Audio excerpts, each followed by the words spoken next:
Good evening, everyone. I'm Will Rosenzweig. Welcome to Edible Education. Thanks for being patient tonight. We are bringing you almost a live cross-country class tonight with a little bit more logistical technicalities than normal, but we're thrilled that you're all here with us. We missed you last week. Hope you've been holding steady and grounded during these turbulent times. I'm going to suggest that if it's possible for you tonight to watch the evening in side-by-side mode so that you can see both the speaker and their presentation. I'm going to share my screen with you now so you have a little bit of time to set up the side-by-side mode if you're not familiar with that. And I'm going to see if I can make my remote control work, which doesn't seem to be working now on Zoom, but I'll have to do it manually. I apologize for that. Okay, well, make yourself comfortable.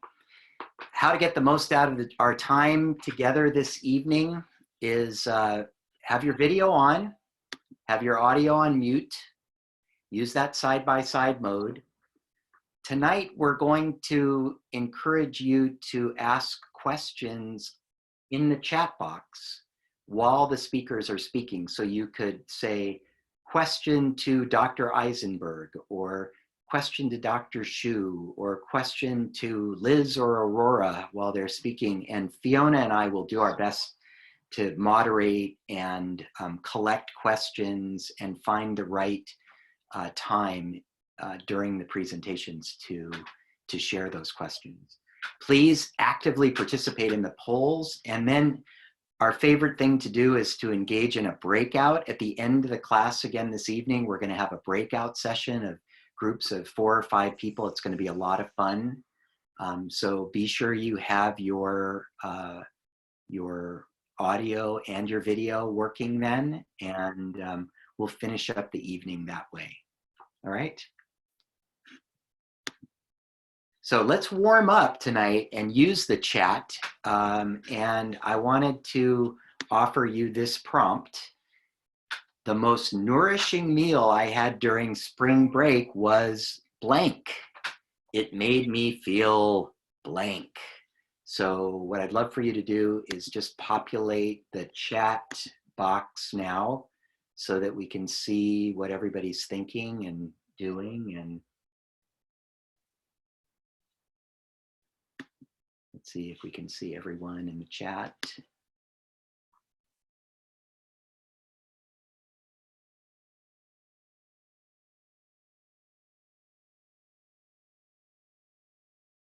Let's see, I think, let me check and see if there's any, I'm noticing that a few people are having trouble getting into the room. So I'm trying to see how to do that. Oh boy, people have been eating very elaborate meals. That's fantastic.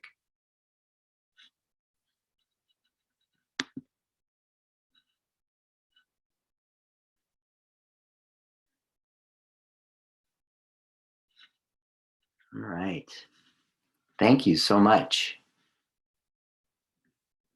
We're going to capture all of this to share it later.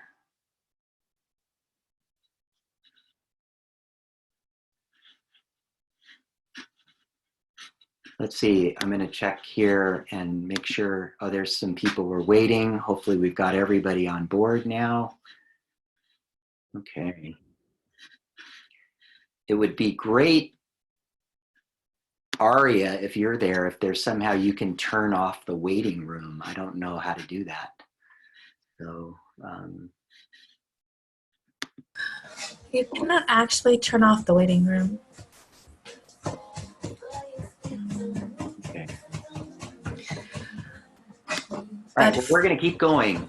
I'll just keep trying to admit people manually. That was a new feature we were trying tonight, and we're learning our lesson. All right, I wanted to cover a couple of practical matters with all the students now. There's a lot going on. There's a lot in flux and changing. You've probably read that the university is changing the grading policy so that the default option for all classes right now is going to be pass, no pass. A passing grade for undergraduates is a C minus, and a passing grade for graduate students is B minus. So this year you'll automatically get pass or no pass unless you opt for a letter grade. The teaching team and I are going to continue to calculate grades, and we'll be able to tell you where you are in the process of grading. But there will be a date that you'll need to make a final decision. So you need to pay close attention to that to make sure that you are opting for the thing you want to do. I also wanted to tell you about the final paper. So the final paper is going to be due on May 13th.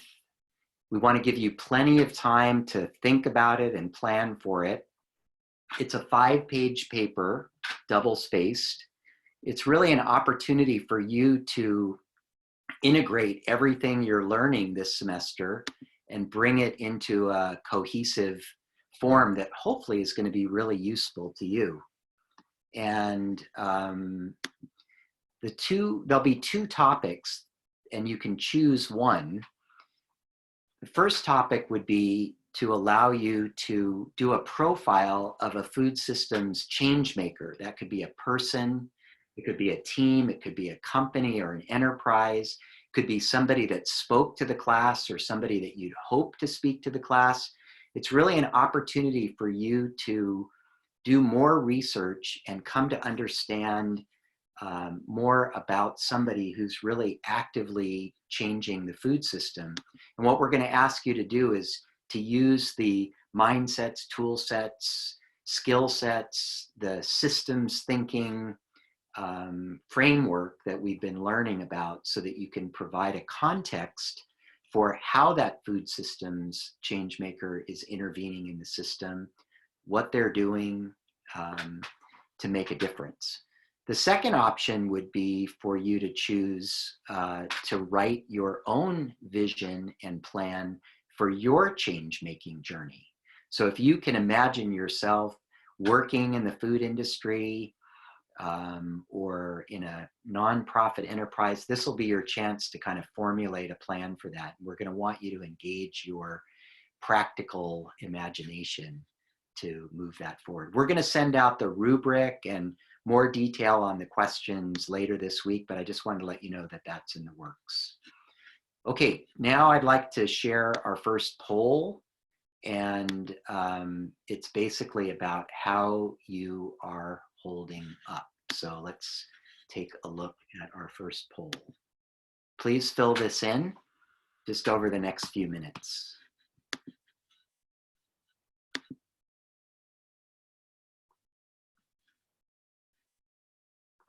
First question is, how are you holding up? Second question, are you getting enough to eat?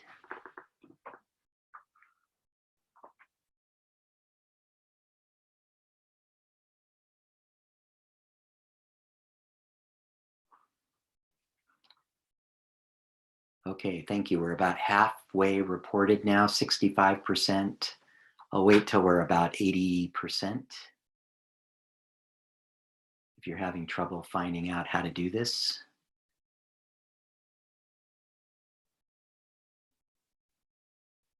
All right, still calculating.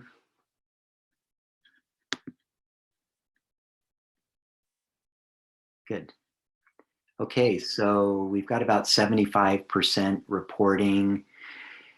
Sounds like most people are doing okay, lots of ups and downs. Let me share the poll with you and show you what the results are. So most people are doing okay, so glad to hear that. Very normal to have lots of ups and downs now. A few people struggling if you are struggling, I really encourage you to reach out to me or one of the teaching assistants. We might be able to help you with getting some guidance or support. So we are available for that. Well, 16% of you need a haircut. And I think I'm one of those too. Next question was, are you getting enough to eat? Sounds like almost everybody is. Some people are getting a little bored of what they're eating. We're going to take care of that tonight. About 20% of you are saying, yes, but I wish I was eating a little healthier. We're going to make it a little easier for you to do that tonight too. And it sounds like everybody's in pretty good shape with food. So thankfully, thanks very much for that. For that. All right. Now, let's see.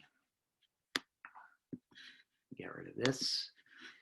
So what we're going to really focus on now is, for the rest of the semester, is how to learn how to adapt and how to really move with the flow, how to be grounded, and how to think ahead, how to start to understand the implications of things in an unknowable environment. These will be really core life skills. If you haven't heard of Yuval Harari, he's a professor at Hebrew University. He's written a book called 21 Lessons for the 21st Century. And he puts a lot of emphasis on that we should be learning a lot of emotional intelligence now. And we should be learning how to be adaptable. And I think we should also be learning how to cook. So that's what we're going to be doing a little bit more of tonight. Mindsets that are helpful in this adaptation are cooperation, of course, care, as Donella Meadows encourages us to expand the boundaries of care. And also we're really in this process of reevaluating what is important to us, what we want to prioritize and pay attention to. Last thing I also wanted to mention is that the state of California, thankfully, has declared that farmers markets are essential businesses, and they are staying open in the Bay Area. And there are ways to participate in farmers markets in a safe and orderly manner. I've got a few instructions just up here, but we will post these details for you on B courses. We could also post them, I think, in the chat. But I want to encourage you to visit a farmer's market if you can, wherever you are, especially if you're still in California. It will do a lot for the food system, the local food system. It will be good for the farmers. It'll be good for you, and it'll be good for the community. And there's also a lot of CalFresh and SNAP benefits available right now, a lot of matching monies available if that's something you are in a position to take advantage of as well. So tonight, without further ado, I have the great honor of introducing 4 really notable food systems change makers who are pioneers in the world of culinary literacy, medicine, and nutrition. Dr. David Eisenberg from the Harvard School of Public Health, Dr. Linda Shu from Kaiser Permanente, and Liz Fitzgerald and Aurora Sanchez from the Free Library of Philadelphia. And I want to just thank them for, first of all, for staying up late. Some of them are kind of pushing bedtime, and others have warned me that don't be surprised if little children run into the screen while they're talking because they want to be part of the class tonight. So the way it'll work, just to remind you, if you have a question, please do put it in the chat. Fiona and I will do our best to moderate those. We're going to start with David Eisenberg. Dr. Eisenberg is really a distinguished leader in the field of culinary medicine and culinary literacy. He's the founder of a very important conference, an event called Healthy Kitchens, Healthy Lives. He descends from a long line of bakers, so he knows what he's talking about. I'll let him introduce himself a little bit more and tell you about what he's up to. So David, I'm going to unmute your audio for you, and hopefully okay, you go ahead and unmute your audio, David. Okay, good. And I'm going to pin your video and take it away, Dr. Eisenberg. Thank you, Will. It's a pleasure to be here with all of you. And although you're invisible to me, I hope you can see me. Will, did you want to ask those questions that you had prepared? Oh, yeah, I did. Thank you, David. Let me do that again, too. I have a quick other poll. So how do I get my second poll? Here it is. Great. I'm going to launch this poll. Thank you, David, for that reminder. Here's a poll that'll help our speakers tonight get a feel for your own culinary literacy. So the first poll is, I consider myself a capable home cook who can follow a recipe, or I'm lost in the kitchen with no idea what to do. I'm aspiring to be a better cook and like to learn. I'm advanced. I like to create dishes from scratch, or I'm not sure. The second question has to do with culinary medicine. The average medical school student receives the following education with respect to food. They know a lot. Every medical student must take lots of courses and are taught how to cook too. Second response is less than 25 hours of food and nutrition related education during medical school, or no training or education in food and nutrition. All right, a lot of good guesses. We're up to about 70% reporting.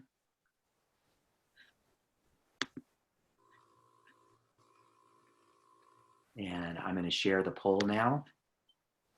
Here are the answers.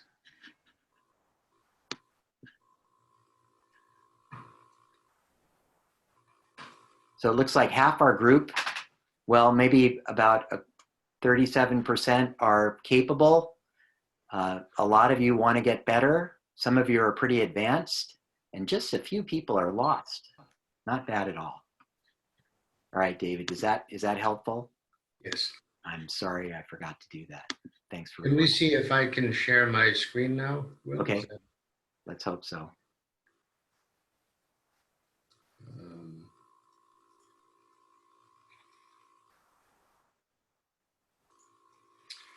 All right.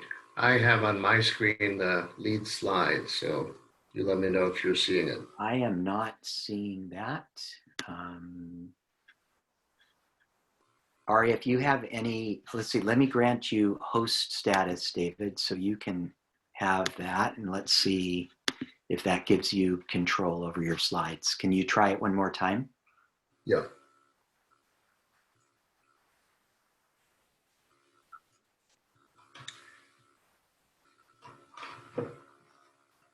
You're now the host. There we go. Okay. There we go. We can see your screen now, but what we're seeing is your Zoom screen. We're not seeing your slides. So you might need to pick a different window. There we go. Perfect. Now you can click on the presentation mode.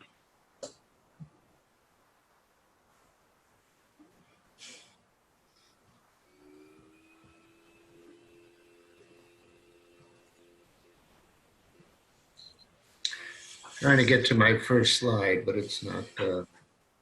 So, David, you're showing right now your side of the slide. So if you stop your sharing for a moment. Yeah. And then go back to the middle share button and you click that again. It'll give you a couple of options to share. Pick the one with the big slide on it, and that'll be your actual slideshow. Aha, perfect. Thank you. You got it? Yep, we can see it. Okay. So the goal towards the end of the evening is to think about teaching kitchens as learning labs now and in the future. Trying to advance, but I'm not getting there. Hold on. If you click within the slide window, you'll be able to advance.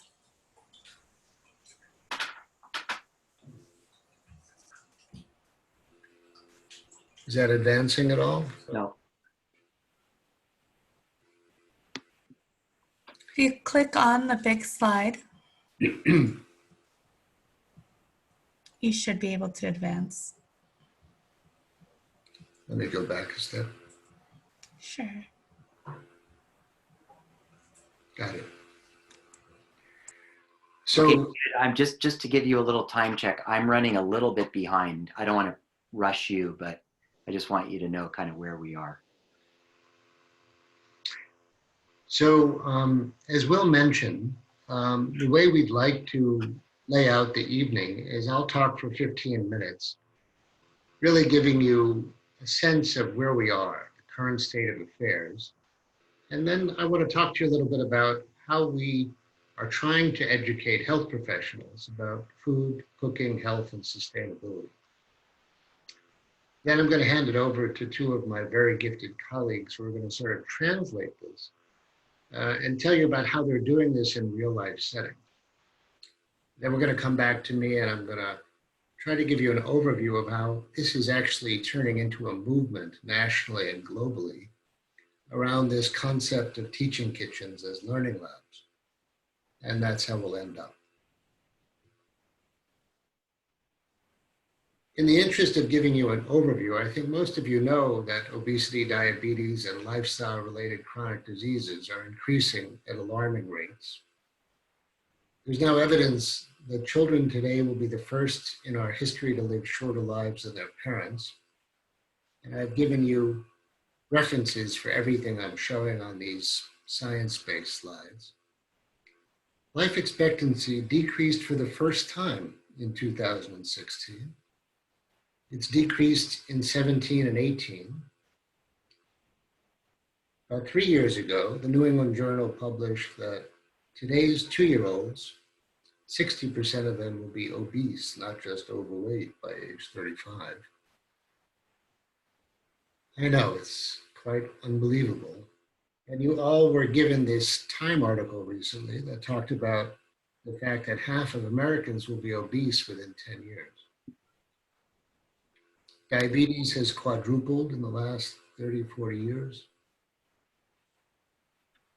And here are two inconvenient truths that I think set the stage for everything we're going to talk about. The first is that from the 1940s or 50s until 2010, heart disease was decreasing dramatically, year by year. And in about 2010, it leveled off. And the suggestion has been made that cardiovascular benefits from our medical interventions may have reached a saturation point. And further improvement is going to depend on us and our personal behaviors, not technology or drugs. The second inconvenient truth, and one I never would have imagined when I was your age, is that genes are actually not destiny. This is an article from the New England Journal a few years back that looked at 56,000 individuals and assessed them for their genetic risk of heart disease and also their lifestyle risk of heart disease. People who were relatively healthy were deemed healthy if they had 3 or more of the following. They didn't smoke, they could have been overweight, but they weren't obese. It was a very low bar for exercise 1 time a week. And relative to the other half, they ate more fruits, vegetables, nuts, etc., and less meat, refined carbs. That was the healthy group. It turned out that among people with the highest genetic risk of heart disease, a favorable lifestyle cut the risk of coronary events in half. So you can blame some of your genes some of the time, but not all of your genes all the time. The convenient truth is, and you know this, diet and lifestyle can make a huge difference in morbidity and mortality. This is another very famous study, 7,500 adults in Spain, funded by the Spanish government. It looked at people who were at risk of heart disease but didn't have heart disease, men and women, who either had diabetes or 3 or more of those risk factors: smoking, high blood pressure, lipid problems, overweight, family history. And they were randomized into 3 groups of 2,500. One group was given the control low-fat diet, and the other 2 were encouraged to eat a Mediterranean diet, and one got a supplement of a handful of nuts a day, and the other got a supplement of an extra liter of olive oil a week. They actually had to stop the study at 5 years because the group who ate a Mediterranean diet with these supplements had such a decrease in heart disease and death that it would have been immoral to continue. The rate of primary endpoint, which was myocardial infarction, a heart attack, stroke, or death, went down by 30% just by diet. No drug can come close to that change. But there's more, as the infomercial might say, because diabetes incidence was dramatically reduced in those following the Mediterranean diet, as were cancer rates, breast cancer in particular. And around the world, there are still plenty of parts of the world where people eat predominantly whole foods, small amounts of red meat, and very little in the way of processed food.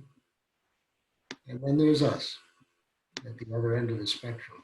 I think you all know how toxic so much of the current food system and our habits is or are.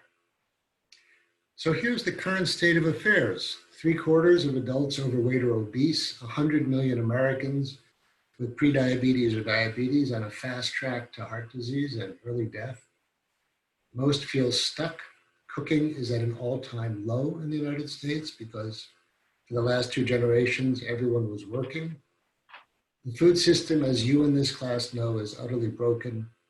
The media loves to add to the confusion by focusing on the few disagreements, but rarely talking about what most people in healthcare who know about nutrition all agree on, and I'll go over that. But here's a point I wanted to highlight. Health professionals are neither trained nor required to show any competency in advising patients about food, nutrition, cooking, diet, exercise. I know. It's shocking, isn't it, that it's not on our board exams, it's not required for licensure. You could be a cardiologist, a diabetes expert, a pediatrician, and not know anything about nutrition, cooking, or food. In addition, our food options are increasingly poisoning us and the planet. And as I said, none of this is required to be a doc. It's a scandal. So let's talk about teaching kitchens as an idea. I'm the handsome lad in the middle. This is me growing up in Long Island. I was born in Brooklyn. I'm the son of a baker. My dad, Joseph Eisenberg, who was the son of a Polish baker. And I spent weekends in the bakery, because that's when I could see him, learning to cook and bake and really being amazed by the power of making delicious food for others. I've cooked every day of my life. It's my passion and my hobby and my creative outlet and my mindful moment for the day. Sadly, when I was 10 and my dad was 39, he died of a heart attack. And all my grandparents died within a year of his death, and nobody talked about it, as was the custom then. They all died of unrelated diseases, and I decided to go to medical school to find out what had happened. Now, as fate would have it, I entered college in the early 70s as China was being opened up to the West, and there were reports about acupuncture that fascinated me in the New York Times. And I read a translation of the Bible of East Asian medicine called the Yellow Emperor's Classic of Internal Medicine. And it said, fundamentally in the first chapter, the way we eat, move, and think, control our minds and our emotions, impacts our health and determines our recuperative power. And it stopped me in my tracks. As a pre-med at Harvard College, nobody was talking about any of this.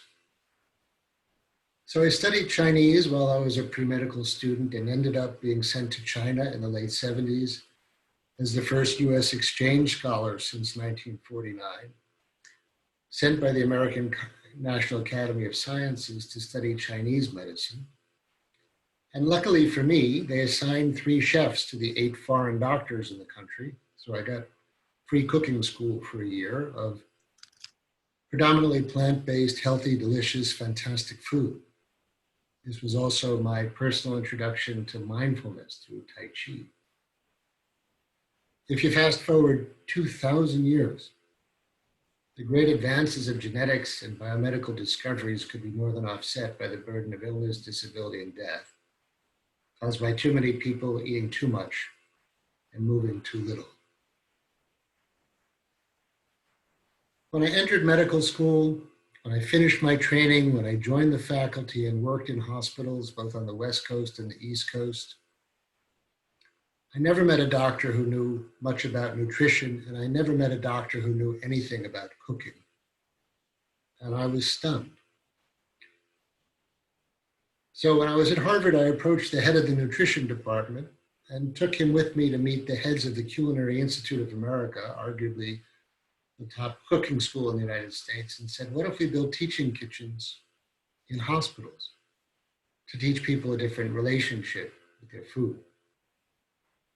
And in my mind, a teaching kitchen was not just a kitchen, but more importantly, a place where you could learn nutrition facts, shopping and cooking, exercise and movement, learn to be mindful about what you eat, how you cook, how you plate, how you savor your food. And wouldn't it be nice to also draw on behavioral change strategies to help people who feel stuck learn to get unstuck? In my way of thinking, a teaching kitchen is a life skills class, a learning laboratory. And 25 years ago, I thought, let's build them first in hospitals, and someday we'll put them in schools and workplaces. So the first step was to create a conference about these topics. It's called Healthy Kitchens, Healthy Lives. We've given it every year since 2006. And it takes place at the Culinary Institute's amazing conference center in St. Helena in Napa, now a new conference center in the city of Napa. And what's interesting is the docs and the nutritionists and the nurses and the registered dietitians, they get the top science from the top scientists on why they should eat more of this and less of that. But then the chefs say, let me translate. Let me show you how it's possible to use that understanding to make healthy, delicious, affordable, quick, fabulous food. And over the course of a few days, these health professionals taste 325 different healthy, delicious, affordable, easy to make foods. They go into the kitchens, and in groups of 10 or 12, they actually do it. We all know experiential learning is the most powerful. And there's something much more powerful about making it yourself and then bragging about it to your spouse and your kids and your parents than just watching somebody do it on the Food Channel. Because they realize in that instant they could do it, their kids, their colleagues, their patients could do it. We actually looked at doctors before and after this 3-day course years ago. And after taking 3 days of education, immersion at the Culinary Institute, they cooked more often. 3 months later, they were more aware of calories, they ate more grains, vegetables, nuts, and they were much more comfortable professionally advising their patients on diet and nutrition. The take-home messages, which I'll just list here, you know. The challenge that we're going to talk about next is how do you get people to make these changes? These are the things the media doesn't like to talk about because everybody knows them. We have to eat more fruits, vegetables, and nuts instead of processed carbs. Choose healthier carbohydrates, healthier plant-based proteins over meat. Learn to cook with delicious, healthy plant-based vegetables, oils. Avoiding processed foods and desserts. Imagining an ideal plate with a quarter protein, a quarter healthy carbs, and a whole half of your plate, fruits and vegetables and nuts and legumes. Instead of cheesecake with a single cherry on top, what about a plate of cherries and a little square of cheesecake, the dessert flip? Or better yet, how about just a little bit of chocolate, fruits, and nuts for dessert? portion matters. It's the calories, stupid. Finding opportunities to reduce salt, using herbs and spices, which most people don't know how to do in America, and replacing all the sugar-sweetened beverages with water, tea, and coffee, and enjoying modest amounts of wine and alcohol, but not too much. We know this from a health perspective. These are health-promoting behaviors. We also know that what's good for us is good for the planet, vegetables. What's lousy for us is lousy for the planet, meats. And on a behavioral standpoint, we know that exercise really matters as much as what we eat. Exercising 30 to 60 minutes a day is key. The types of food we eat can impact disease regardless of how heavy or light we are or how much weight we lose or don't lose. And mindfulness, learning to be present when we cook, when we chop, when we eat, when we savor our food, changes everything in the food space and also teaches us how to appreciate life. Viewing healthy eating as an enjoyable way of life as opposed to a diet or a lifetime of deprivation is key. And unless it tastes good, nobody's going to eat it. Taste trumps science, and nobody lives on foods of penitence. And I'm a big fan of saying you can feed your inner jerk from time to time. You just can't do that every day. So there's a difference between celebratory foods and daily foods. Setting attainable goals, being reminded how you as a health professional eat impacts the way you advise your patients or your families. And our food choices, as you know in this course, affect the planet greatly. Food can bring great pleasure. Like a drug, it can do good or it can do harm. So that's the state of affairs, the challenge. Let's meet three of my gifted colleagues who are in the business of helping people make these changes, knowing that they should go in this direction. Will, I'll turn it back over to you now. David, if you can click in the corner of my screen, if you can see me, can you see me? I see you, yeah.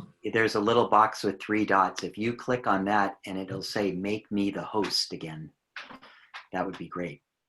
We're dealing with a little glitch in, that's fantastic in Zoom. Okay, I'm really pleased to be able to introduce David. Thank you so much. That was fantastic. Really appreciate that introduction. And now it's really a pleasure to introduce to you Dr. Linda Hsu from Kaiser Permanente, an internist and a chef. And Linda actually said that she would be willing to come live to you from her own kitchen tonight. So she is going to tell you a lot about her own journey and also help us figure out what to cook. So David, I think you need to turn off your screen sharing too. There we go, perfect. Thank you so much, Will, for having me here. And thank you, David, for that great introduction to culinary medicine. So I won't go too much over what that means. I think I'll do the fun part, which is the food. So I'll just go over briefly how I got here after a fairly straightforward and traditional path to becoming a doctor. I am an internal medicine doctor at Kaiser Permanente, San Francisco. And I had been in practice doing primary care for 10 years when I first heard about Healthy Kitchens, Healthy Lives. So this was in 2012. And I really just heard about it kind of offhand from a friend who knew I loved to cook, but also knew that I hadn't done my CME credits for the year. And I said, sure, I'll go. And that was probably one of the most important, probably the most important thing that happened to me in my medical career. At that point, I was a very experienced primary care doctor. I was taking care of all the chronic conditions that we do as primary care doctors: obesity-related diseases, diabetes, hypertension, high cholesterol, etc. And I was, competent at it, but it wasn't very inspiring to me. I felt like I wasn't making the kind of differences and inspiring people to improve their own lives through their own actions. And I didn't really know how to do it. I wrote a lot of prescriptions, And that didn't really satisfy me. And most importantly, I didn't feel like I was connecting that well with my patients to help them. And then I went to this conference, and it's really without hyperbole to say that that was the defining moment for me. So as you saw from those beautiful pictures of the conference that David shared, the food, first of all, was amazing. And as someone who has loved food, cooking, and eating it throughout my life, and I had already had my food blog before I went to the conference, I thought, oh, this is interesting.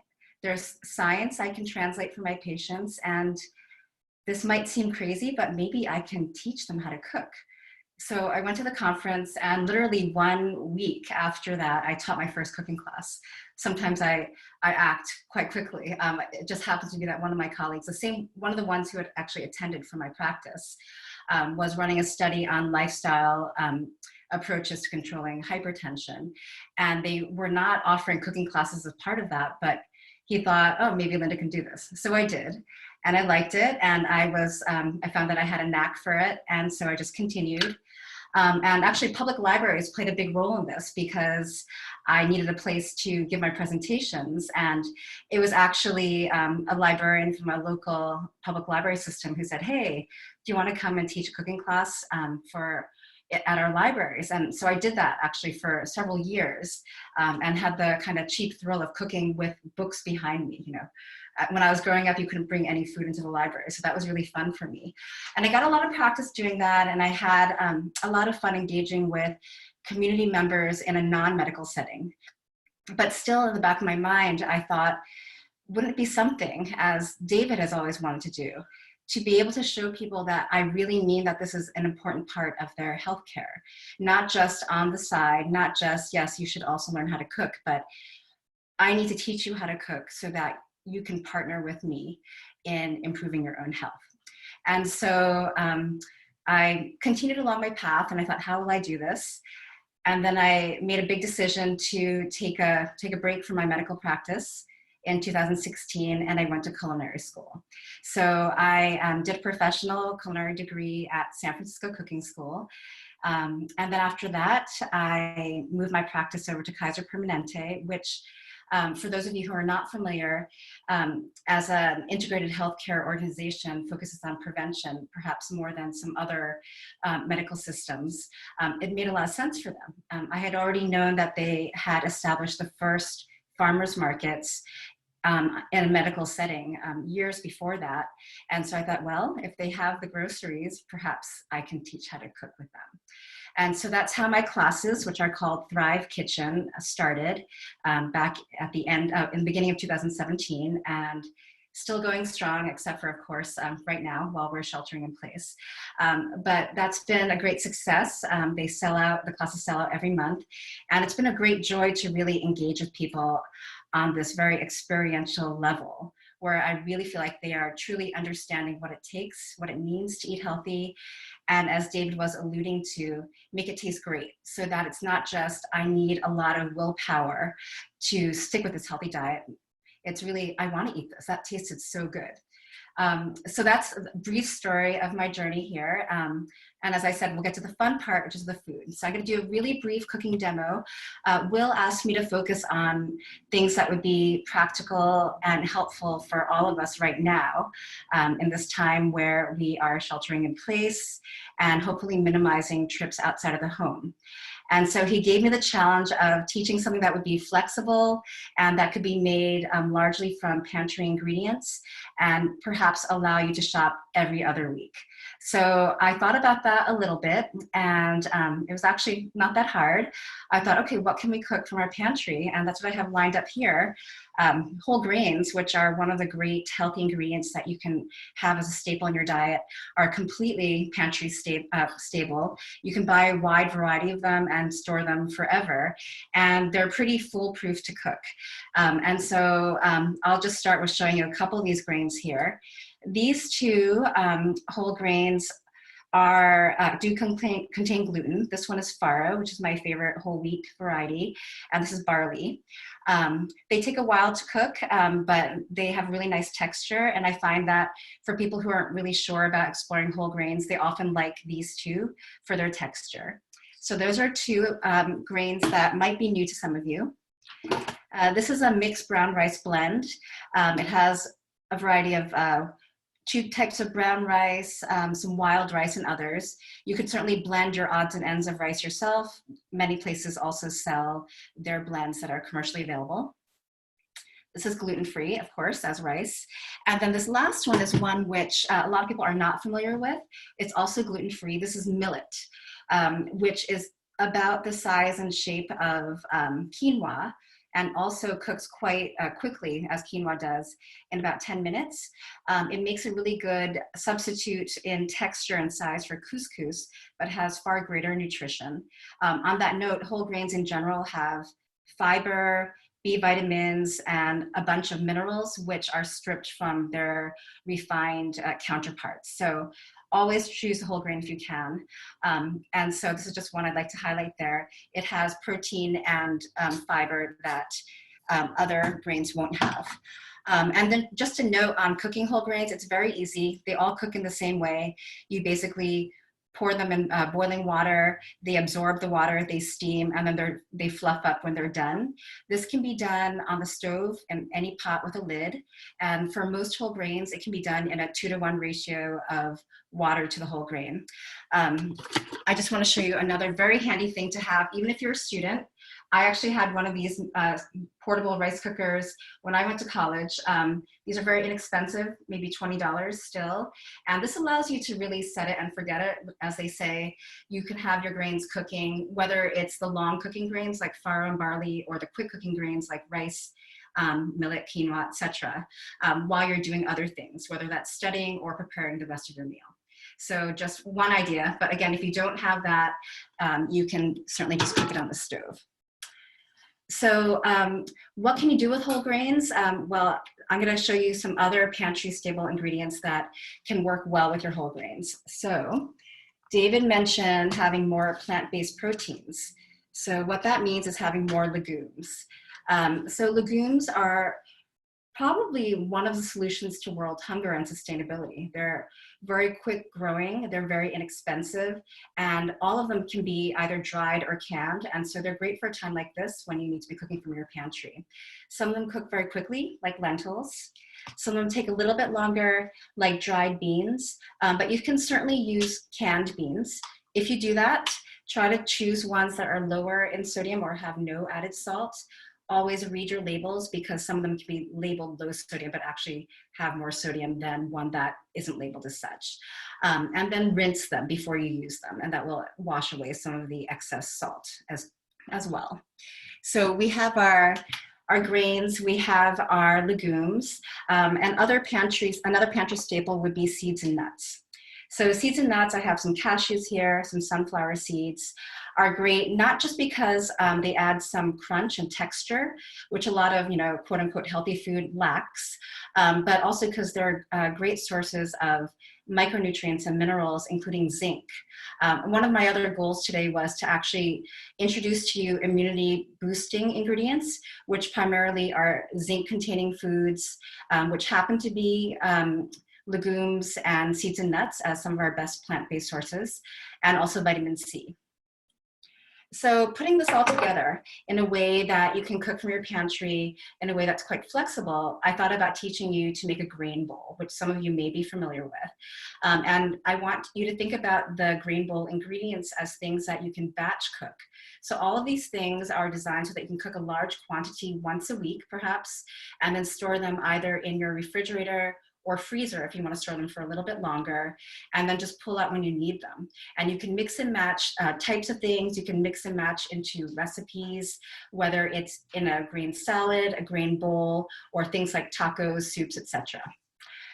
So I think there's no better way to actually teach you about it than just doing it. So aside from the grains and legumes, you want some colorful ingredients that will add to nutrition and make it appealing to you. So one of my key nutrition teaching points in my classes is to eat the rainbow.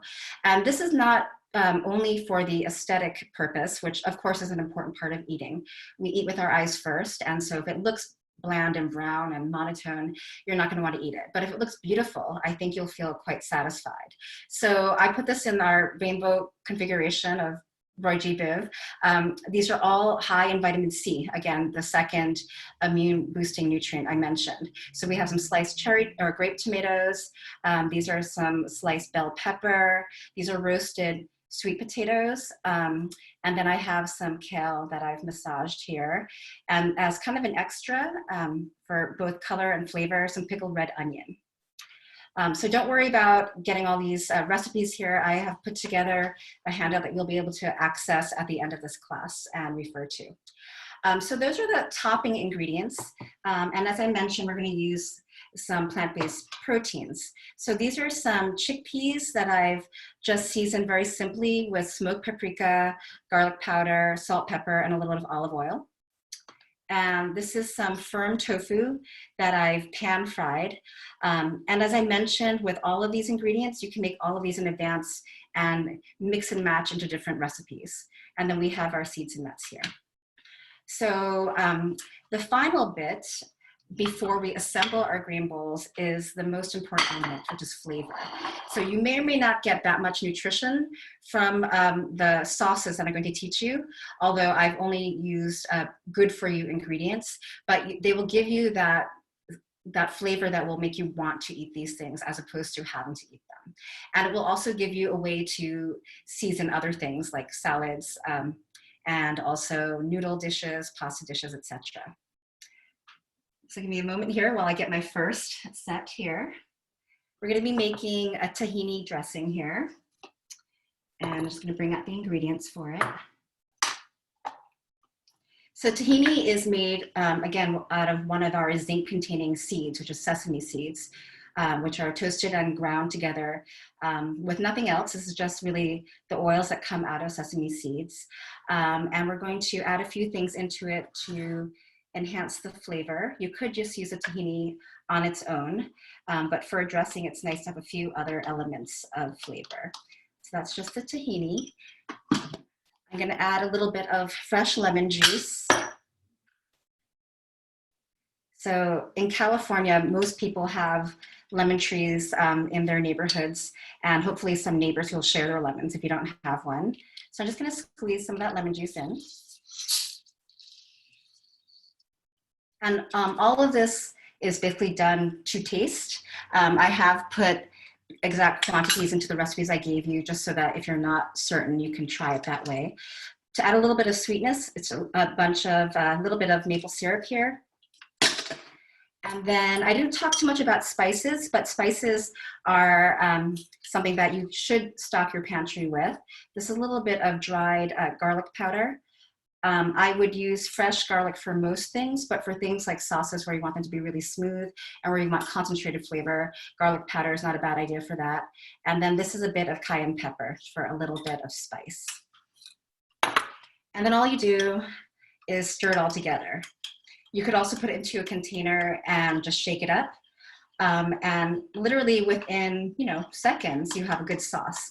And you can certainly dilute it a little bit, which I'm actually going to do here with a little water to thin it out. And this can be kept refrigerated for 5 to 7 days. It will keep longer than that, but the flavor won't be ideal. So that, again, if you're doing all of this once a week, you can have different ingredients to flavor other foods that you're making. So we'll be using this in just a second to garnish one of our green bowls. I'll set that aside. The next sauce I'm gonna show you is even easier. This is what I call like an Asian vinaigrette or dipping sauce. So I'm taking out all the ingredients here. One other key element of making home cooking easier to do on a regular basis is to be organized, or to do what's called your mise en place, which is having everything ready to go so that you just dump it all together when it's time. I don't normally use this much plastic, but for the purpose of this, I wanted to have everything measured out. So this is really simple. I have some thinly sliced scallions, some minced garlic. This is a chunkier kind of sauce, so I'm using the fresh garlic this time. A tiny bit of sugar. This is optional, but I think balances the other flavors in this nicely. A little bit of crushed red pepper flake. Some rice vinegar. a little bit of toasted sesame oil, and some low sodium soy sauce. So this all gets stirred together and it's done. You could also put in some sesame seeds if you wanted additional texture. So as is, I'm trying to make sure you can see it. As is, it's fairly thin, but it has a lot of solids in it. You could thin it out further with additional rice vinegar, for example, if you want to use it for a salad dressing. As it is, it makes a great topping for a grain bowl or a dipping sauce for dumplings. Okay, so I'm gonna assemble our grain bowls now. This is the barley that I showed you earlier that has been cooked. And I'm just going to add some of those ingredients that we mentioned. Okay, so first we have our chickpeas. So we have a little bit of protein. This protein doesn't have to be plant-based. I'm encouraging this here just because a lot of people are not as familiar with eating legumes, although I think after this period of time, many people will be familiar with eating legumes. But again, inexpensive, highly nutritious, and a pantry staple. And then I'm gonna add a little bit of our nice vegetables.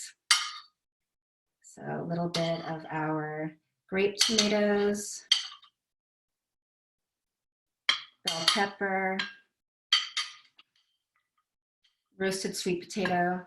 This adds kind of a nice, softer, creamy texture, which the other elements of this don't have. Roasting root vegetables is a great thing to do once a week also on a sheet pan. Just a few key tips for that is make sure everything is about the same size so it cooks evenly. You're gonna toss it with a little bit of olive oil, salt, pepper in a hot oven, 400 to 425 degrees, and check it after 10 minutes or so. Usually take 10 to 20 minutes. And the most important thing is make sure that it's in a single layer and there's a tiny bit of space around each piece, otherwise you'll steam it instead of getting that nice caramelized color. So just a little cooking tip there, because it's a common mistake that people make is just to pile it all up. Some kale, and you probably want your vegetables in general when you're composing a healthy plate to be half of your plate. And in this case, it's all plant-based, so we've got all of that there. And then a little bit of our pretty pickled red onion, which adds really a nice bit of flavor and kind of zing to whatever you make. And then finally, for crunch, some sesame seeds, sunflower seeds here. This can be any seeds or nuts that you have. Another cooking tip, if you can toast them for a few minutes, up to 5 to 10 minutes, either in a dry frying pan or in the oven, before you use them, you'll bring out a lot more of the crunch and the aroma. So this is kind of our Mediterranean bowl. Oh, and I need to grab my tahini dressing for that. So this actually required a little bit more stirring, so I'm going to leave it out for now because it doesn't look that attractive. But you'll have your tahini dressing and drizzle it over the top. For the second bowl, which we'll be making kind of an Asian themed, let me grab my brown rice. So this is our brown rice from what I showed you earlier, although I didn't use the blend this time. And then for our protein, we're going to use the pan-fried tofu cubes. Just to note on how to pan fry tofu. Some people who are not that accustomed to using tofu say they don't like it because they don't like the texture, they don't like the flavor. And so pan frying it is a good and still healthy way to take care of both of those points. Basically, it's firm tofu that you drain from the package, wrap in a few layers of towel, press between two cutting boards with a heavy pot or something on top for about half an hour. And then you'll get compressed tofu, dry it off completely, and then cook it in a very small amount of oil in a hot frying, non-stick frying pan. And you'll get these nice golden crunchy bits, which will absorb flavor and give a little bit of texture. So that's our protein for that. And I'm just gonna use the same components that I used in our Mediterranean one. And this is just to show you that you can mix and match. And so if you prep all of this and store it well in your refrigerator, you may not have to cook every day. And so for those of you who are students who are busy and don't have time to cook, then this is a really great thing to do. For people who might be in the workforce and now working from home and maybe homeschooling some kids, this is also a useful thing to do to not be able to have to cook that often. And by making it in a way that you can mix and match, that will allow you to kind of satisfy picky eaters so that they can actually decide what flavors they want to go into their food. So for this one, I'm just going to put our Asian vinaigrette, which adds a lot of flavor and moisture. And you can kind of just see how easy that is. This can be eaten cold, lukewarm, or hot, depending on how you like to eat your food. So those are our 2 grain bowls there. So Mediterranean minus the tahini sauce, which I needed to mix more, and our Asian one with tofu, cashews, and the same other vegetables that we had, also with an Asian vinaigrette. And Will, I just want to do a time check. I can show more if I have time, but if not, I think I can stop here. I think this was so fantastic, and my fear is if you keep going, everybody's going to get so hungry. But that was great. Let's stay tuned. Let's let Liz and Aurora talk, and then see what we have time for at the end, or even if people want to stay on a little longer, Yep. we'll stay with them as well. Okay, great. That was so great. Thank you so much. And I just kept thinking, like, what's a doctor's appointment like with you? It can't be compressed into 15 minutes because there'd be a lot of talk about food. There's a lot of talk about food, and I'm lucky that I have many chefs as patients, so we talk a lot about food. And, just to reiterate, Dr. Shu's going to share the recipes and her tips with you. She's going to put a link on the chat, and we're also going to send the link out to all the students in an announcement tomorrow. So thank you for doing all the work to prepare that. That was really wonderful. And now it's a great pleasure to introduce you to 2 really inspiring culinary literacy educators and leaders from the Free Library of Philadelphia, Liz Fitzgerald and Aurora Sanchez. And I'm going to put Liz there, and then I'm going to see, I haven't done this before, I'm going to see if I can also make Aurora, I'm going to pin her video so the 2 of you can talk. And Liz, I have your slides handy now too. So I think you and Aurora can kind of go back and forth. Hopefully the Zoom will track you. But what I can try to do is find your slides, and let me see where they are. And then I can share my screen. Yeah, good. So what I'll do is I'm going to do that. And then I apologize for you really need like 2 screens when you're trying to manipulate Zoom. All right, Liz, you can, and Aurora can go off of your mute. And why don't you introduce yourself, and then just tell me when you want me to share your slides, and we'll go from there. Do you want to put them up now, and then if Sure. we're pinned on the side? Okay. We'll try to do that. Thank you.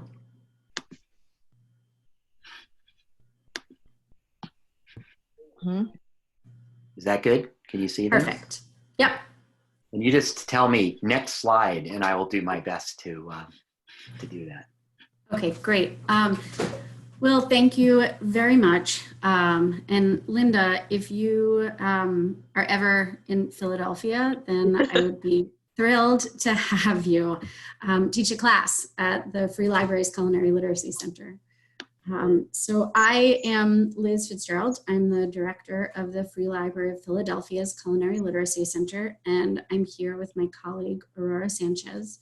I don't know if you can see her yet, but I'm going to take the first half, and then I can toss it over to Aurora. Okay, great. So thank you so much for having us here. We are disappointed not to be there in person, but this is nearly as perfect. So the next slide, please. So first, some background on the Free Library of Philadelphia. We have 54 locations throughout the city, meaning that no resident in our city of 1.5 million people is more than 2 miles from their closest library. And our 55th branch is actually our website. And it now more than ever is really vital to have that website up and running. In our last fiscal year, we had almost 5 million in-person visits. We have 760,000 library card holders across the city who are using their cards to borrow 5.3 million materials, both books and electronic and digital materials. And we also offer 32,000 library programs every year. Next slide, please. And the Culinary Literacy Center is one department at our Parkway Central Library. And we are offering our fair share of programs of those 32,000. So the Culinary Literacy Center opened in 2014, and we are the first space of its kind in a library in the country. We are a commercial grade kitchen classroom, and since we opened, we've seen more than 45,000 people, both at the Culinary Literacy Center and at programs in our neighborhood libraries. And we have offered more than 1,700 programs. We are really thrilled to be a member of the Teaching Kitchen Collaborative. It's given us an opportunity to really connect with other organizations that are not libraries that are doing this same kind of work, and to do a lot of sharing and learning from one another. Next slide, please.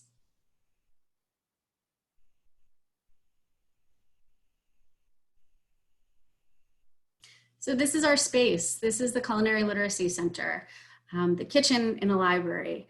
And as you can see, we are a fully commercial kitchen classroom, and we have 9 stainless steel tables with seats for 36. We have a big prep table right in the front and a camera right in the corner where our 3 cameras feed, so that everyone in the space can see what our chefs and educators are doing. We have 16 burners, 4 of them are in our prep table, 4 convection ovens. We have 4 reach-in fridges, a walk-in fridge, a dish pit, and every sort of kitchen tool and equipment that you could want to create a really wide range of meals. The next slide, please. Our mission is to advance literacy through food and cooking around a communal table.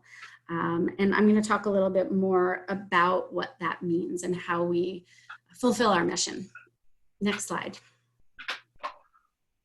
So in terms of culinary literacy programming, our first, we had to define what culinary literacy meant in libraries. And for us, it means learning about cooking and learning through cooking. At the heart of the work that we do is really being responsive to the needs of our community. And I'm going to dive in a little bit on what our programs are, what that actually means when we're doing our work through our public and targeted programs. Next slide, please. So first, I'm going to talk about culinary literacy as we define it. And this is an image from our Nourishing Literacy program, which is our school visit program, where we see over 6,000 students every year from preschool through high school. Next slide. So I think a lot about, over these past 6 years, about why there's a kitchen in a library. And for us, it's that there really are a lot of connections and things and similarities between libraries and kitchens, and both are a space for lifelong learning, and they're both a space where we build community and connect with one another. The premise of all of our work is based on the ideas that cooking and eating are educational acts, and that food is a vehicle for learning and a context for learning. Now, the things that we learn at the Culinary Literacy Center are everything from math through measuring, reading, and through following sequential directions. It's science of what happens when you bake something. And then it's larger, it's nutrition and health, and how the foods that we eat, that we put into our bodies, have an impact on our health. And then also the the cultural and historical context of the foods that we're eating. Next slide.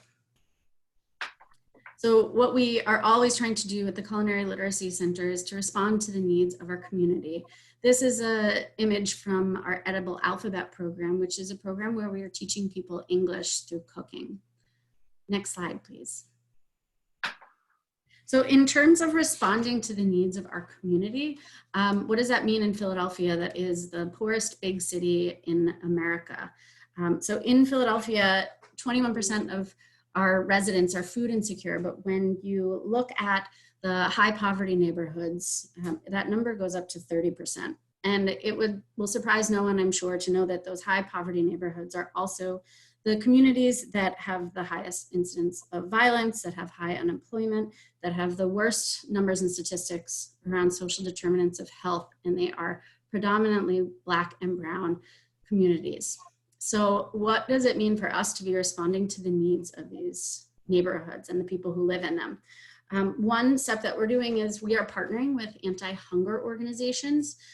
We are partnered with Philabundance, which is the largest it's our area's largest hunger relief organization. And we are partnering to offer, to set up libraries, neighborhood libraries, as food distribution sites, and not only have it be a place where people pick up food, but where they're learning about what they can do with that food. So we are, in addition to when the people get boxes of shelf-stable ingredients, we're also giving them ingredients, fresh produce that they can supplement those shelf-stable ingredients. And we have an educator who's going to be there teaching people how they can make meals that are, as David and Linda were saying, tasty, that taste good, because people want to eat food that tastes good. And when we are talking about being responsive to our community's needs, I wanted to just touch on what we are doing in terms of responding to the coronavirus.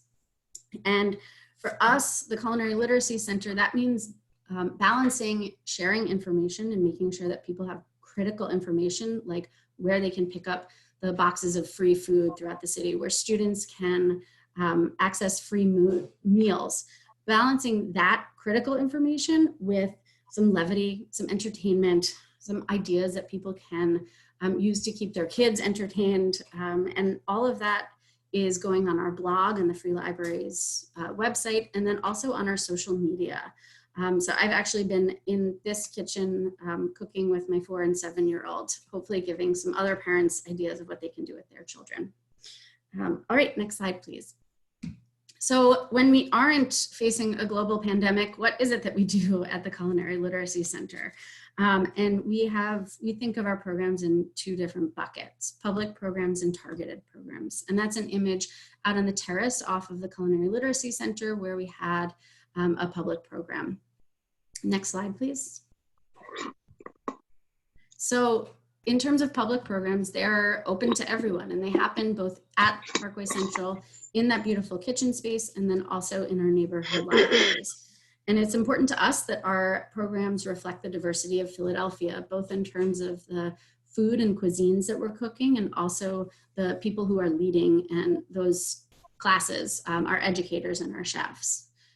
Now, they also provide a unique entry point to the library. What we find often is that people who are coming to the Culinary Literacy Center are not necessarily the people who are coming to the library for other things. So what we're able to do is connect them to all of our range of resources and programs and collections while we have them at the library for a cooking class. Now, our targeted programs, I'm going to run through this really quickly because I want Aurora to have a chance to speak on healthy communities. So our targeted programs, those are programs for special populations, and they're not open to the general public. That includes Nourishing Literacy, our school visit program, Edible Alphabet, our program where people are learning English through cooking, and we're now in 3 neighborhood libraries in addition to Parkway Central, neighborhoods that have high concentrations of English language learners. We also have 2 programs for people with disabilities. The first is Cooking with Confidence, which is for young adults who have autism. And the second is Cookability, which is a program for people with low vision. And the chef for that program is blind himself. Healthy Communities is a program we're going to talk Aurora is going to talk more about. And Healthy Communities is a partnership. It started as a partnership with the Philadelphia Department of Public Health. And it started with a request for us to do capacity building around health. And what that means and how we are viewing that is really around having this series of programs be community-led. And the success of Healthy Communities has influenced our larger programming at the Culinary Literacy Center. So what I'm doing is I'm using this model as a model to apply to the rest of our programs and to really scale up this community-led, community-driven programming where we are having community members paid to teach classes as the experts.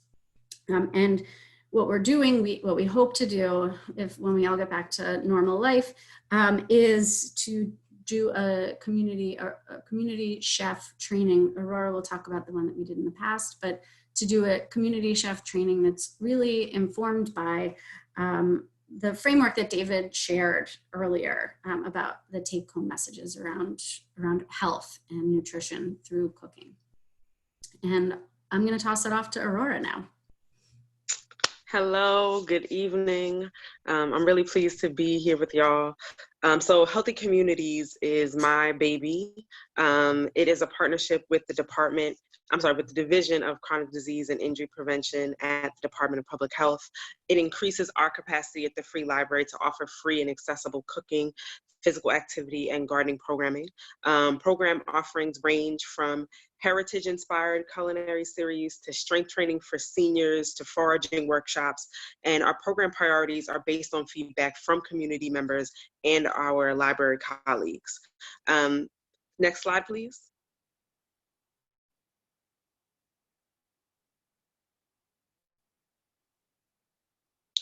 So what is our approach to equity and access? Our funder, the Department of Public Health, or PDPH, works to prevent and reduce chronic disease through policy, systems, and environmental approaches that focus on food, physical activity, and tobacco control. They partner with organizations like the Free Library of Philadelphia because we are resource hubs anchored in every neighborhood in the city. In regards to equity and access, kind of shifting the lens a little bit, the UN Secretary General Antonio Guterres said women, children, people with disabilities, the marginalized, and the displaced all pay the highest price in conflicts. But the fact of the matter is that they pay the highest price everywhere, all the time. Evidence suggests that racial and sexual discrimination are toxic to us, right down to our cells. Internalized over a lifetime, discrimination is linked to a variety of poor health outcomes, including worse sleep, higher infant death rates, greater risk of cancer, hypertension, depression, and substance abuse. And so together we need to address the concerns and needs of everyone, especially our most vulnerable populations, mindful of the histories of trauma these members of our community come to the table with. We need adequate and equitable access to information, protection, healthcare, housing, food, education, civic engagement, political representation. All of these are vital. They need to be informed by our most vulnerable populations, and we need to acknowledge their strengths, their contributions, their capacity, the historical and socio-political circumstances that disadvantage and disenfranchise them. And I think especially now, as we are all sort of in place and sort of restricted movement, we should be mindful of those who are facing employment insecurity and loss. And again, like, these are not new issues, right? Like, there were folks experiencing these things long before COVID-19, but also those experiencing homelessness and housing insecurity, those without adequate health care, those with pre-existing health conditions, frontline workers in the health and social sectors, those living with disabilities, those suffering from domestic abuse, and migrants regardless of their migratory status. So we need strategies that specifically target both the health and economic impacts for all of these folks. Let's start thinking about deep outreach, dialogue with community members, letting their voices inform what policies and programs are in place, and that these things be neighborhood specific. So next slide, please. So the way Healthy Communities has done this work is we've worked with the Library Strategic Initiatives Department to recruit and identify neighborhood libraries that are interested in hosting health and wellness programming. So we chose to work with libraries that had the capacity and bandwidth to support and promote programming to best ensure the use of this investment, and also to best position us to support them to support and engage their communities. In addition to input from the communities, we rely on our frontline colleagues' connections to those they serve to inform our work. The communities that are served by these libraries are from 20 to 56% low income. So we know that these are underserved areas where the presence and existence of programming, personal finance, and or mobility may be a barrier. The neighborhoods are as much as 87% Black, as much as 60% Latinx, and as much as 48% white. But these neighborhoods are also, historically Polish, working class, historically Latinx, deeply religious. They're known for their cultural and artistic institutions. Some of them are known for their trees and their cobblestone sidewalks. So they are also rich beyond just the statistics. And when we first started this program in spring of 2018, we took advantage of the opportunity to gauge interest in gardening, cooking, physical activity at our first location, which is Lillian Marrero Library. We did this over 5 days. We just did 5 days of outreach in early 2018 into the spring. We were able to engage with about 120 people. I helped conduct surveys, our community organizers helped, and so did community members who work with our community organizers. We were able to do this at 6 different locations, including the library. We were able to visit a local elementary/middle school, and we also did this at literally 4 intersections around the library. So we saw a 95% interest in gardening, a 95% interest in cooking and culinary classes. We saw even more interest than that in physical activity, and 83% of the people that we surveyed expressed an interest in community chef training and professional development. Next slide, please. So we work with organizations that share our values. And what that looks like is building a garden with Greensgrow, which is a local educational urban farm that runs 2 garden centers and offers educational and food access programs. It means doing yoga programming with an organization called Roots to Rise, where they focus on meeting people where they are with empathy and compassion, building partnership and creation of long-term relationships that cultivate community with underserved populations. And also organizations like You Lift You, they do strength training programs. They are a nonprofit organization based on the simple premise that we all have a right to wellness, defined as access to sustainable employment, physical and emotional health, and proper nutrition. They provide tools for unemployed, re-entering citizens, and those who are experiencing housing insecurity to achieve their definition of wellness. Next slide, please. So we also support community members to be authentic and relatable ambassadors for wellness. And at Lillian Marrero Library, we partnered with Greensgrow to build a garden. And over the last year, our gardeners have been predominantly Latinx women who are English language learners, and they are also participants in our Edible Alphabet program. This upcoming season, we are working with we're including an African-American community group that is intergenerational, and they're coming to the space to learn and develop and practice as growers. Next slide, please. Physical activity. So we have home gym kits available at the Free Library of Philadelphia. The gym kits include a yoga mat, a resistance band, and a jump rope. You can borrow them for up to 2 weeks. They are at 6 different locations. And all of those libraries are hosting strength training programs to help promote and encourage use of the kits. The blog post that we did about the home gym kits and the home gym kits themselves have already been incredibly popular. I'm so excited about that. I was not sure how they would be received. And we also, so that's a picture of me. I'm on the right, and on the left is Lee Scott Lord. She is a community chef.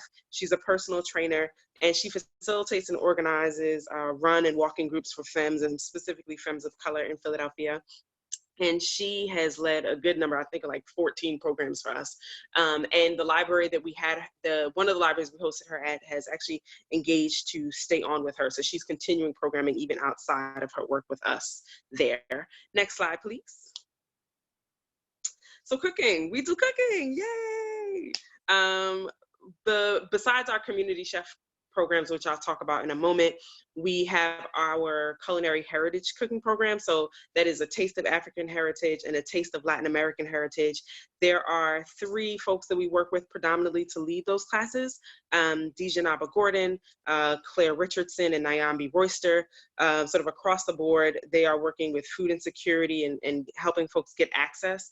The urban farmer, educator, maker of herbal and beauty wellness products, Masters in Public Health, intern coordinator for the Department of Public Health at Arcadia University. So they kind of cover the gamut of, being from the educational sector, being boots on the ground, and also being in social services. Next slide, please. The community chefs. So in October of 2018, we did a community chef training at Lillian Marrero Library in partnership with New York-based food justice organization Just Food. It was a free 4-day workshop that equipped the trainees with the skills and certification to lead low cost, culturally appropriate culinary demonstrations. We had 14 trainees. 8 of them are ServSafe certified now. 6 of them have led at least 1 program for us, and 3 have led multiple programs. So circling back to Lee, like I said, Lee has led 14 strength training programs for us, which is not culinary, but she has worked with the CLC and neighborhood libraries to lead culinary programming. And she went to Temple Health for us to lead a culinary demo for our Heart Health peer group comprised of North Philadelphia women. Besides Lee, Katrina and Cinnamon have led 9 programs for us thus far. They are our go-to community chefs. And a little bit more about like who these lovely folks you see are. Over half of them are between the ages of 31 and 50. About 25% were over the age of 50. 40% of the trainees lived within 1 mile of the library. Another 20% lived within 2 to 3 miles. Personally, they come from POC health and food-based organizations, immigrants from Iran. They come with after-school nutrition education experience. They're mothers, they're single mothers parenting children with disabilities. They identify as sports fans and gardeners and walkers. They believe in health of the body and soul through family, medical care, play, and nature. So some of our program best practices and successes, we have at least 85% positive feedback.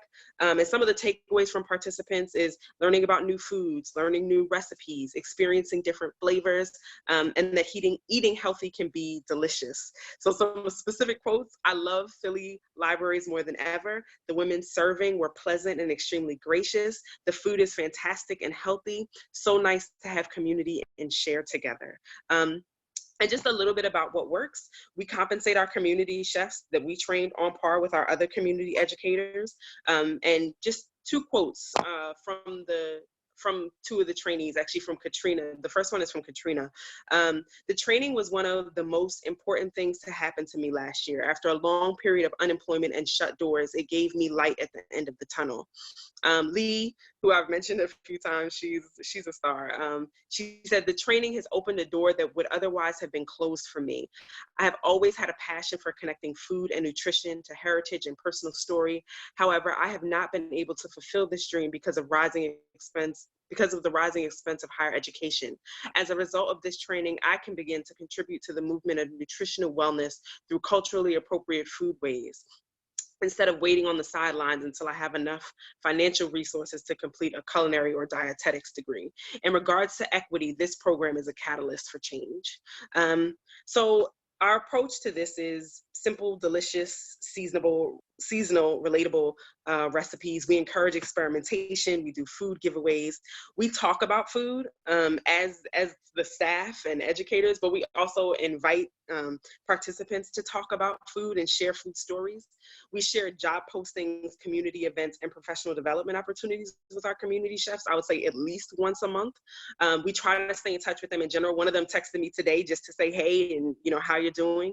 And then it's also about meeting them where they are and sort of offering additional support support that honestly I would not offer our other community educators as a default setting. So we went in sort of knowing that like we gave them technical support and access to our computer labs so that they could complete their certifications.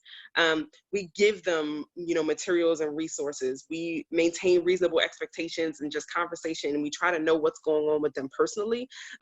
We're supportive of friends and family participation. I've given them rides to and from programming as needed, written letters of recommendation. And so that's a lot of what we've done to help move the needle and bring light to those most in need and those who need the platform most and deserve it most at this point. And we can go to the next slide. Sorry, Aurora. No, you're fine. So I have a few final thoughts if we have time, but is there anything you want to add, Liz, or how are we doing for time, I guess, also? We never have enough time with this class. It's so exciting. But Liz, there was a couple questions about how does the Free Library of Philadelphia fund all of these incredible programs? Maybe you could answer that question, and then I want to be able to give it back to David. Sure. And David's video is not on, but I'm sure he's laughing or smirking that this question's asked. He always reminds me that I should include this in the slides. Right, it's a big question. How do we pay for this? And I'll try and answer it as briefly as possible. Half of our staff positions, we're a staff of 7. They are city-funded positions, so 4 out of the 7. So the city takes care of that. The city pays for some of our contracts. The city built the space. And the other remaining monies, which it totals annually under $500,000, that's raised by our development team, and that comes through private funding, through grants, individuals, corporate sponsors, and through earned revenue. We have a contracted caterer who does events, weddings and conferences out of our space. And so a lot of the revenue from that comes back to support our program, nearly a quarter. But I will say, because I did see in the chat that people said, oh, we could never do this at my library. The scale that we're doing this on is incredible. And I never recommend that people go in with this like $1 million kitchen. You don't need it. The programming that Aurora is talking about, the things that Linda just did, you can do that anywhere. All you need is a flat surface, access to water, access to electricity, and food. And that's really all you need, some simple cooking equipment. So we do a lot of our programs in our neighborhood libraries. It's a quarter of our programs are happening in branches, and we use electric skillets and griddles. We use bowls and a couple of those flexible cutting boards. You really just, $150 would give you enough to have tools to start a program like this in any space. Thank you. That was fantastic. David, I'm going to turn it back over to you to talk about teaching kitchens.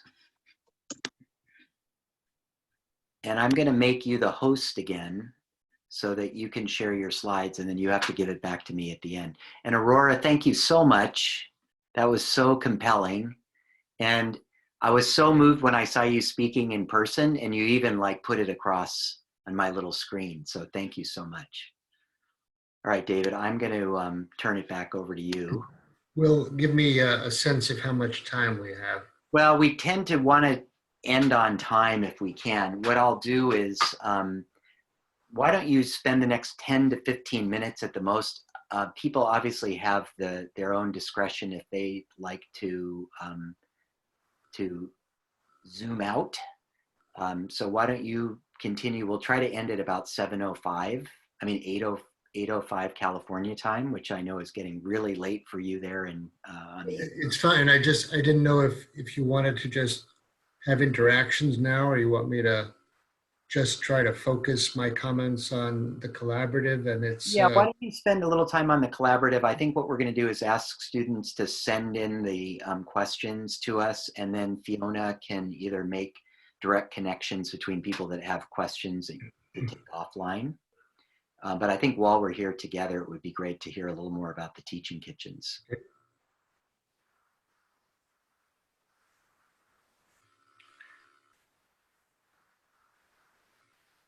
Can you see my slide?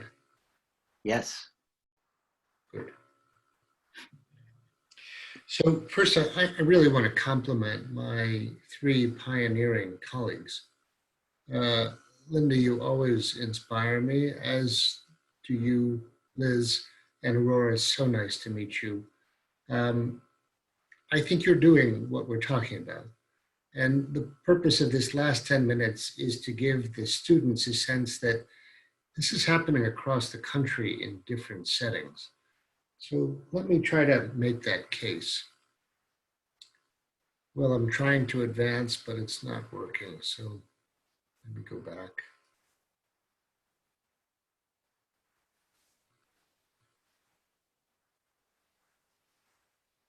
David, I find that if you're not clicked into the screen, this is the trouble I was having too advancing the slides. If your cursor's not clicked onto your slides, it doesn't let you advance, unfortunately.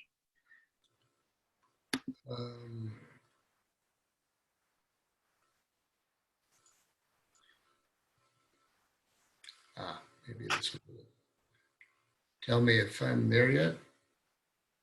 There we go. There you go. All right. So to frame this, from a societal standpoint, is there a chance that giving people with a predisposition or a high risk of a disease like obesity or diabetes or heart disease, if we gave them access to teaching kitchens, could that predictably change their behaviors, their clinical outcomes, and reduce their costs? That's the theory. Remember, teaching kitchens are not just a diet. And suffice it to say, about 8 or 10 years ago, Harvard and the Culinary Institute did their own experiment. They enrolled 40 employees of the Culinary Institute to do this experiment on a prototype teaching kitchen. The people in that study were representative of any workforce in any self-insured entity. Most were overweight, hypertensive, had lipid problems. Some just had risks of disease. And they met once a week in an evening. They watched demos like Linda's superb demo. They learned about nutrition and exercise and mindfulness and behavior change. And then every other weekend, they did the cooking, which is the key. They also had access to a health coach who could help them explore why they wanted to change. Because it's been the observation of most people that unless you help people leverage the why they want to change, then giving them the skills to change doesn't matter. So that's important. We did this over 4 months, and the people came, they didn't drop out, they loved it, they lost weight, their blood pressures came down, but perhaps as importantly, to a person, they felt more confident, they were happier, they ate differently, they shopped differently, they were liberated.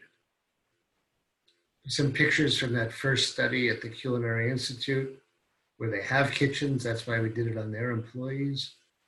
We set out the goals each week. They could bring loved ones who they ate with and cooked for or with on Thursday nights. And then every other Saturday, and on Thursday nights, they got a demonstration like Linda did on whole grain bowls or salads or soups. Every other weekend, they cooked for 4.5 hours to learn the actual skills. And I think this is where the knowledge base really transforms somebody's living experience. Whether it's learning to make whole wheat breads or healthy proteins or eggs or dozens of vegetables and soups and salads and meals for 6 people for under $20 in under 40 minutes. And then talking about where do we shop for this and how do we entice our teenage son or daughter who's on the beige diet to shift and try it. The last week of the first group of 20, the folks in the chef's hat invited the next group of 20 employees to have lunch with them, to taste what they had just learned. And almost to a person, the people in the next cohort who were just beginning said, we can't make a bouillabaisse like that, or an arranged salad, or an Arctic char that's crispy skin like a Lay's potato chip. And the first group said, you will. We came here to learn to cook, and we did that. The harder part was to learn what we should eat and in what proportions, and how to do it mindfully, and how to motivate ourselves to keep changing. They all wrote a statement, and I'll share one. I relate my story to Dorothy's from The Wizard of Oz. She had her red shoes the whole time, giving her the choice and the ability to go home. I too had the red shoes. The program showed me I could make healthy living changes whenever I was ready. That's the power of learning in a kitchen. It gives you these skills for life. So we concluded that it's feasible, it's possible. You could put it in a work site. It's a place to learn nutrition, shopping, cooking, mindfulness, exercise, all the things Aurora was talking about with her community programs, all the things that the library makes available as a learning site, which is why I'm so inspired by what you guys are doing in Philadelphia.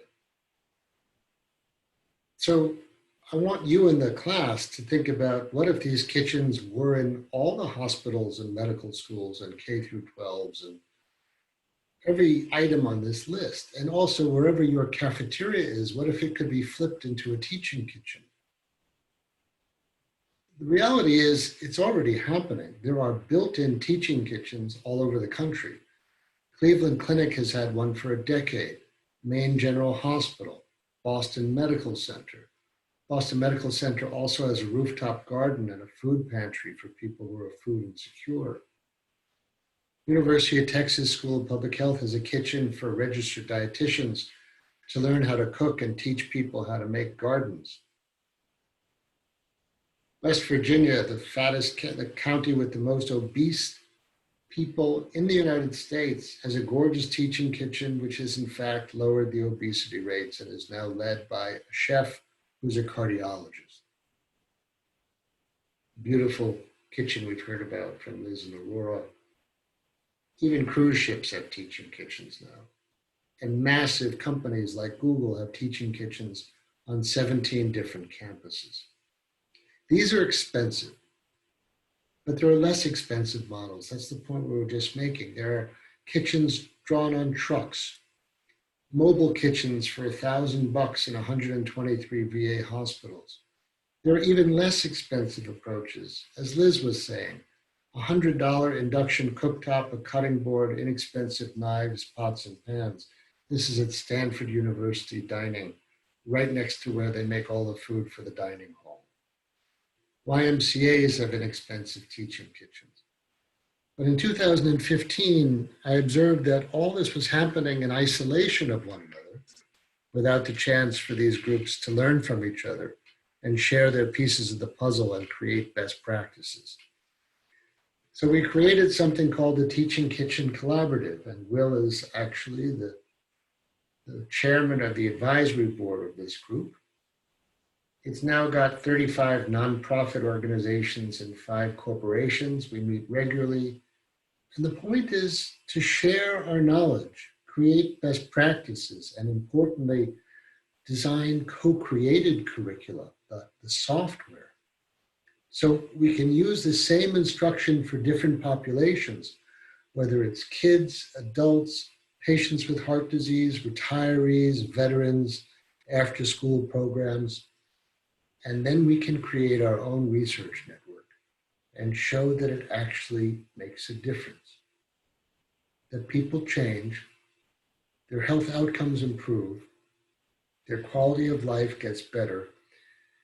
And the reductionists in our group want to show that this will actually save money. The members of the collaborative are top universities and hospitals and health systems, whether it's Cleveland Clinic, Kaiser Permanente, Harvard, Princeton, Texas, Berkeley. Most of them are in the United States. We're now getting members from Japan, Canada, Italy. We reach tens of thousands of trainees a year. We'll have our next research meeting in November if any of you are interested to really share the science coming out of these individual teaching kitchens. It's also important for this group, because I know how much time you've spent thinking about the soil and regenerative agriculture. Every member of the Teaching Kitchen Collaborative has come to the same conclusion, that it would be insane for a teaching kitchen to be created without a partnership with agriculture, whether it's a vertical farm in a hothouse or a terrestrial farm or a rooftop garden.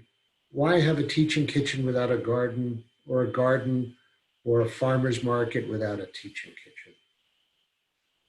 So what then is in our collective future? My tease to you is to say, when you're my age, medicine is not going to be what it is now. We're going to be guiding you on how your food and your movement and your mental activities affect your genes, your microbiomes, personal and societal health, and the planet.